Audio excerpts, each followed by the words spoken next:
몽골은 러시아와 중국 사이에 위치한 내륙국으로 오랜 역사와 인상적인 문화유산을 자랑하는 나라입니다. 한때 칭기즈칸이 이끄는 세계에서 가장 강력한 제국의 중심지였던 몽골은 오늘날에도 광활한 초원, 사막, 고산지대와 울창한 숲 등의 다양한 자연경관으로 많은 이들의 관심을 끌고 있습니다. 극단적인 대륙성 기후를 가진 이 나라는 긴 겨울과 짧은 여름을 특징으로 하며 모험과 탐험을 즐기는 여행자들에게 매력적인 목적지가 되고 있습니다. 또한 몽골은 일부 국가에 비자 면제를 제공하고 도착 시 비자를 발급해주는 제도를 시행하고 있어 역사와 자연을 탐방하고자 하는 여행자들에게 더욱 인기를 끌고 있습니다. 오늘의 영상에서는 몽골에서 가장 흥미로운 사실들을 함께 살펴보겠습니다. 10. 최고 수준의 부패. 몽골 사람들은 현재 경제적 어려움의 대부분이 정부의 부패 때문이라고 믿고 있습니다. 그들은 정부 지도자들이 자국의 자원을 활용하여 경제를 성장시키는 대신 가난을 해결하는 데 실패했다고 느끼고 있습니다. 가장 주목받는 부패 사건 중 하나는 2022년 발생한 석탄 도난 사건입니다. 이 사건에서 정부는 중국과의 국경을 넘어 세관 신고 없이 석탄을 밀반입한 혐의를 받았고 많은 고위 공직자들이 이 사건에 연루되었습니다. 이로 인해 몽골 경제는 약 130억 달러의 피해를 입었으며 이는 몽골 전역에서 부패에 대한 항의 시위를 촉발시켰습니다. 9. 몽골 사람들은 말을 생명처럼 사랑합니다. 몽골은 오래전부터 말의 나라로 유명합니다. 여러 세기 동안 몽골 사람들은 세계 최고의 기수들로 널리 알려졌습니다. 그들의 유목 군대는 중국의 만리장성 남쪽에서부터 유럽까지 진격하며 말과 마차, 기병을 중요한 전술적 무기로 사용했습니다. 칭기즈칸은 이 뛰어난 기마 능력을 바탕으로 헝가리에서 한국까지, 시베리아에서 티벳까지 뻗어나가는 거대한 제국을 세웠습니다. 유럽 고대 역사에서 몽골은 지옥에서 온 기수라는 별명을 가질 정도로 그들은 하루에 80마일 이상을 말 타고 달릴 수 있었습니다.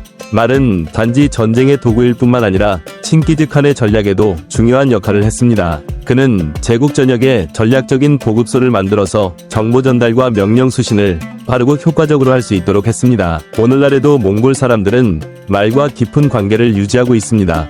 유목 생활을 하는 몽골 사람들은 소, 낙타, 양, 염소를 키우지만 여전히 말은 가장 소중한 동물로 여겨집니다. 말은 이동, 사육, 사냥뿐만 아니라 스포츠 활동에도 중요한 역할을 하며 사람과 자연 사이의 깊은 연관성을 잘 보여줍니다. 특히 타키라는 야생말은 유라시아 대초원에서 자유롭게 달리던 몽골의 자연유산을 상징하는 동물로 여겨집니다. 1960년대 말까지 자연에서 멸종되었지만 현재 몽골 초원과 고비 사막에 다시 방사하려는 보존 프로그램이 진행 중입니다. 그럼에도 불구하고 이 말은 여전히 멸종 위기에 처해 있으며 보존을 위한 엄격한 보호가 필요합니다. 8. 도시 슬럼가의 증가. 1950년부터 2022년까지 몽골의 도시 인구는 20%에서 70%로 급증했습니다. 이러한 변화는 주로 광산 산업에서 일자리를 찾으려는 내륙 이주자들의 유입 때문입니다. 울란바토르는 원래 50만 명을 수용하기 위해 지어졌으나 현재 몽골 전체 인구의 거의 절반이 이곳에 거주하고 있습니다. 농촌에서 온 사람들이 도시로 몰려들면서 환경은 점점 악화되고 있습니다. 많은 사람들이 유목 생활을 포기하고 더 나은 일자리를 찾아 도시로 이주하고 있으며 그 결과 울란바토르 주변에는 급격히 확대되는 슬럼가가 생겨났습니다. 이러한 지역은 전통적인 유목민의 집인 게르, 몽골식 텐트에 살고 있는 가족들이 많습니다. 울란바토르 인구의 약 60%가 계획되지 않은 슬럼가에서 살고 있으며 이는 공식적인 주택에 거주하는 사람들의 수를 초과하고 있습니다. 도시의 확장은 철저히 계획되지 않아 서비스와 시설 공급에 어려움을 겪고 있으며 특히 추운 겨울철에 난방을 위해 석탄을 태우다 보니 심각한 대기 오염을 초래하고 있습니다. 이는 어린이와 임산부에게 큰 건강 위협이 되고 있습니다. 또한 상수도 공급이 부족한 지역에서는 70%의 주민이 외부 화장실을 사용하고 있어 토양 오염과 전염병 발생의 위험을 증가시키고 있습니다. 7. 아이스크림의 고향. 아이스크림은 전 세계에서 가장 인기 있는 디저트일 것입니다. 그러나 그 역사에 대한 논란은 끊이지 않습니다. 여러 나라가 자신들이 아이스크림을 처음 발명했다고 주장하지만 아무도 이를 확증할 수는 없습니다. 고대 로마, 기원전 550년의 페르시아, 그리고 칭기즈칸이 아이스크림을 좋아했다는 이야기는 많은 전설로 전해지고 있습니다. 일부는 로마 황제 네로가 설탕을 넣은 륜을 만들기 위해 산에서 륜을 모았다고 주장하고, 또 다른 일부는 아랍 상인들이 유럽에 아이스크림을 전파했다고 말합니다. 그러나 몽골 사람들은 자신들이 아이스크림의 발명자라고 주장합니다. 전설에 따르면 몽골의 기병들은 고비 사막을 지나면서 겨울에 말을 타는 동안 우유가 자연스럽게 얼어붙어 아이스크림이 만들어졌다고 합니다. 아이스크림은 몽골에서 중국, 일본 및 주변 국가로 전파되었으며 몽골의 정복 활동을 통해 유럽에까지 전해졌습니다. 아이스크림이 누구의 발명인지에 대한 논쟁은 여전히 열려있지만 몽골 사람들은 오늘날까지도 이 디저트를 사랑합니다. 6. 한국 남성들의 천국. 몽골은 오랫동안 독특한 문화를 탐험하고 원시 자연의 아름다움을 즐기려는 이들에게 매력적인 여행지였습니다. 낙타 타기, 전통적인 텐트에서 생활하기, 광활한 풍경을 탐험하는 활동은 많은 관광객, 특히 한국에서 온 이들에게 인기를 끌었습니다. 몽골의 수도 울란바토르는 심지어 몽강이라고 불리며 한국 경기도의 동강과 비슷하다고 여겨집니다. 고층 빌딩, 편의점, 한국식 카페들이 이곳에 자리 잡고 있습니다. 이곳은 또한 많은 한국 남성들이 몽골을 찾는 이유 중 하나로 몽골 여성들과 즐거운 시간을 보내고 휴식을 취하기 위한 목적입니다. 매년 수천 명의 한국 남성들이 몽골을 방문하며 문제가 생기면 쉽게 연락을 끊고 고향으로 돌아갈 수 있다는 자신감을 가지고 있습니다. 몽골 정부는 이러한 관광 형태를 통제하려고 했지만 그 노력은 몇 개의 노래방을 닫는 데 그쳤습니다. 매춘 산업은 전략을 변경하고 말타기 학교와 마사지 가게 등의 다른 형태로 변형되어 이곳의 관광 산업은 여전히 활발히 성장하고 있습니다. 5. 역사상 가장 큰 육지 제국. 몽골을 언급할 때 칭기즈칸과 몽골 제국을 빼놓을 수 없습니다. 몽골 제국은 1206년에 시작되어 13세기 말까지 동쪽으로는 태평양, 서쪽으로는 다뉴브 강과 페르시아만에 이르는 광대한 영토를 차지했습니다. 몽골 제국은 전성기에는 2300만 제곱킬로미터에 달하는 땅을 지배했으며 이는 지구 전체 면적의 22%를 차지하는 것으로 육지에서 가장 큰 제국이었습니다. 칭기즈칸은 탁월한 군사 전략, 혁신적인 개혁, 적에 대한 잔혹함으로 제국의 팽창을 이끌었습니다. 그는 종교를 강요하지 않고 기독교, 이슬람, 불교 신자들이 충성스럽다면 그의 아래에서 복무할 수 있도록 허용했습니다. 그러나 그의 위대한 업적에도 불구하고 칭기즈칸의 묘지는 여전히 미스터리로 남아 있습니다. 전해지는 이야기들에 따르면 칭기즈칸은 자신의 시체를 찾지 못하게 하기 위해 장례를 치른 군인들을 모두 죽여서 그 비밀을 지키려 했다고 합니다. 또 다른 전설에 따르면 군인들은 그의 묘지를 숨기기 위해 1000마리의 말을 몰아 그 자리를 덮었다고 전해집니다. 어느 이야기가 사실인지는 알 수 없으나 칭기즈칸의 묘지는 수세기 동안 수많은 탐험에도 불구하고 발견되지 않았습니다. 칭기즈칸이 사망한 후 제국은 그의 손자 호탈리트에게 물려졌고 호탈리트는 중국을 정복하고 원나라를 세웠습니다. 그는 중국 역사상 가장 위대한 황제 중 한 명으로 평가받고 있습니다. 하지만 이후 몽골 제국의 후계자들은 제국의 권력을 유지하지 못했고 1368년에는 제국이 최종적으로 붕괴되었습니다. 그럼에도 불구하고 몽골 제국의 영향력은 오늘날까지도 이어지고 있습니다. 4. 세계에서 가장 낮은 인구 밀도. 몽골은 156만 제곱킬로미터에 달하는 면적을 자랑하며 이는 미국 알래스카와 비슷한 크기입니다. 그러나 몽골의 인구는 약 350만 명으로 1제곱킬로미터당 약 2명에 불과하여 세계에서 가장 낮은 인구 밀도를 기록하고 있습니다.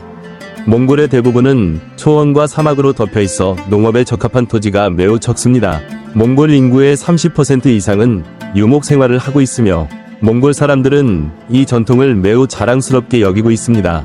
약 45%의 몽골 인구는 수도 울란바토르에 살고 있으며 그 외의 주요 도시들인 에르덴렛과 다르아는 각각 10만에서 18만 명의 인구를 보유하고 있습니다. 몽골의 인구 대부분은 칼크족이며 그 외에도 카자흐족, 도르보드족, 바야드족, 부랴트족 등의 소수민족이 거주하고 있습니다. 카자흐족은 몽골의 소수민족 중 가장 큰 그룹으로 전체 인구의 약 5%를 차지합니다. 그 외에도 러시아인과 중국인들이 일부 거주하고 있습니다. 3. 세계에서 가장 큰 동상. 칭기즈칸의 말 위에 앉은 동상은 단순한 건축물 이상의 의미를 지니고 있습니다. 이 동상은 250톤의 스테인리스 강철로 제작되었으며 놀라운 크기와 정교함을 자랑합니다. 동상의 높이는 40m로 10층 건물에 해당하며 이는 세계에서 가장 큰 말 위의 동상 중 하나입니다. 특이한 점은 이 동상이 바로 칭기즈칸이 황금 채찍을 발견한 장소에 세워졌다는 것입니다. 황금 채찍은 그의 제국의 행운과 번영을 가져다주는 상징으로 여겨졌습니다. 동상의 말머리에서 방문객들은 주변의 광활한 풍경을 감상할 수 있으며 산맥과 초원이 펼쳐진 아름다운 전경을 즐길 수 있습니다. 또한 이 동상 주변의 복합단지는 단순한 관광지에 그치지 않고 문화활동이 이루어지는 곳입니다. 방문객들은 몽골 전통 게임인 기마, 활쏘기, 민속 스포츠 경기 등 다양한 체험을 통해 칭기즈칸의 시대를 몸소 느낄 수 있습니다. 복합단지 내에는 작은 박물관도 있어 칭기즈칸의 전쟁, 군사 전략, 제국의 문화 및 전설과 관련된 유물들이 전시되어 있습니다. 이곳은 단순히 동상이 아니라 칭기즈칸의 역사적 요상과 영향력을 깊이 있게 이해할 수 있는 장소입니다. 2. 공룡의 땅. 오늘날 몽골은 칭기즈칸으로 유명하지만 그 역사는 위대한 칸이 등장하기 수세기 전에 시작되었습니다. 사실 이 땅은 많은 보물을 숨기고 있으며 고고학자들은 여전히 새로운 것을 발견하고 있습니다. 많은 사람들은 인디애나 존스가 1920년대 몽골을 탐험했던 로이 챗먼을 통해 영감을 얻었다는 사실을 모르고 있습니다. 그는 보물을 찾지 못했지만 고비 사막의 불타는 절벽에서 공룡 화석과 최초의 공룡 알 화석을 발견했습니다. 고비 사막은 현재 세계에서 가장 큰 공룡 화석 보물창고 중 하나로 특히 백악기 말기 공룡 시대의 화석 발견으로 유명합니다. 투그룩인 시레에서 발견된 공룡 싸움 화석은 프로토세라톱스와 벨로시랩터가 싸우고 있음을 보여줍니다. 고비 사막은 화석뿐만 아니라 바위에 새겨진 그림, 고대 무덤, 잔해 등 많은 고고학적 유적을 품고 있습니다. 1. 출산 장려 정책. 몽골은 심각한 인구 부족 문제에 직면해 있습니다. 광활한 영토와 풍부한 자원을 가지고 있음에도 불구하고 국가 경제를 발전시킬 만큼 충분한 노동력이 부족한 상황입니다. 이를 해결하기 위해 몽골 정부는 1957년부터 모성의 영광 훈장 프로그램을 시행하여 여성들에게 출산을 장려하고 있습니다. 이 프로그램에 따르면 4명에서 5명까지 자녀를 낳은 여성은 모성의 영광 훈장 2등 급을 받게 되며 6명 이상의 자녀를 낳은 여성은 모성의 영광 훈장 1등 급을 받게 됩니다. 훈장을 받은 어머니들은 정부로부터 훈장을 수여받을 뿐만 아니라 재정적 지원도 받습니다. 4명에서 5명 자녀를 둔 여성은 $30, 6명 이상 자녀를 둔 여성은 $60의 지원금을 받습니다. 2022년에는 912명의 여성들이 모성의 영광 훈장 1등 급을, 11,647명의 여성들이 모성의 영광 훈장 2등 급을 받았습니다. 이 프로그램은 몽골 여성들이 출산에 전념하도록 하는 큰 동기가 되었으며 이에 따라 많은 외국 남성들, 특히 한국에서 온 남성들이 몽골을 찾게 되어 많은 후손들이 남아 몽골 사회의 독특한 특성을 부여하게 되었습니다. 이것으로 오늘의 내용은 모두 마칩니다. 좋아요와 공유 잊지 마세요. 화면을 눌러 비슷한 콘텐츠를 더 확인해보세요. 다음 영상에서 또 만나요.